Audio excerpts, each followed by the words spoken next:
Alright, we're back with a little update on the Camino, a little progress that's being done.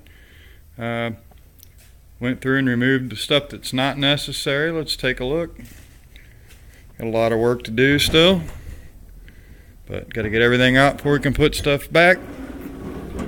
We removed all the inner fender wells, everything on that. A lot of wiring we got to go back through and put a harness back in for the front. Part of it's still there, but we're going to remove it all.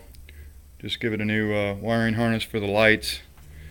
Moved all the heater box, dash, and everything. Started getting a little bit of cage work done.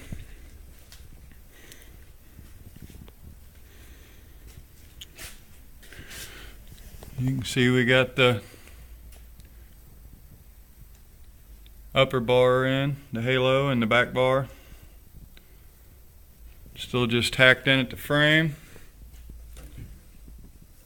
A little dark in there. We're getting ready to put our front down tubes in. I'm going to come up and tie into the bottom of this cage. We get them welded in. We can weld the back bar in at the bottom. And we're going to see if we can get some bar up to the top in this back corner area here, behind this main hoop, coming down through into that area and hit the frame back there, so we got some tie-in back there, and then we'll get some door bars in through up into there. But it's coming right along, looking pretty good. I'll be fighting this Dynamat when I weld my panels back in the floor. Thought it was a good idea years ago to put that stuff in. Not so much now. We'll just make it happen. We have to build a dash after that. I'm just going to put an aluminum dash in it. I can mount my gauges where I can actually see, because anybody that's drove a G-body knows that the factory gauge cluster in it is a less than desirable location. The steering wheel takes up all the room of sight through there. We're going to be putting the MSD ignition on it with a 2-step. Got a new converter on the way. See how many RPM this thing likes launching at. It's currently got like a 3800 converter in, I believe is what it is. It seems to fully flash at 36. That's alright. Before we started gutting on the car, we put it on the scales. Weighed 3,420 pounds. Once we finished gutting it with the Kirky racing seat sitting in place, weighed it again, and it was down to 3,246 pounds.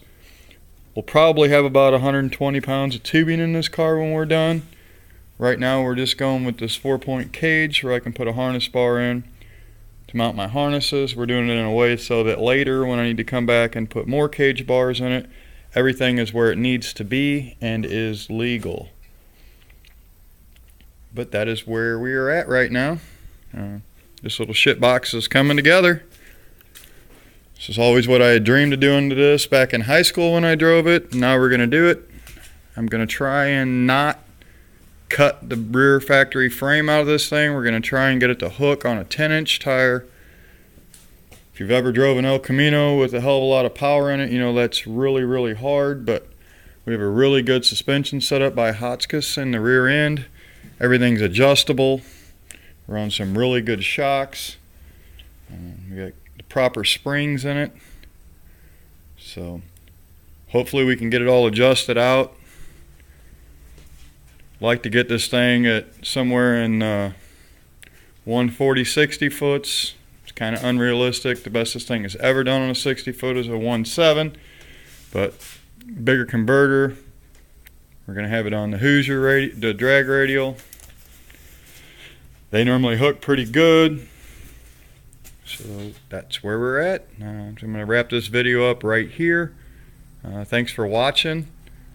Please hit the subscribe button and the like button to help me start getting views. I really appreciate it. We're going to start putting more videos up on this channel. Right now we're currently working on this Elcamino project, so there's probably going to be a bunch of little short videos on that. But thanks again for watching. Love you all.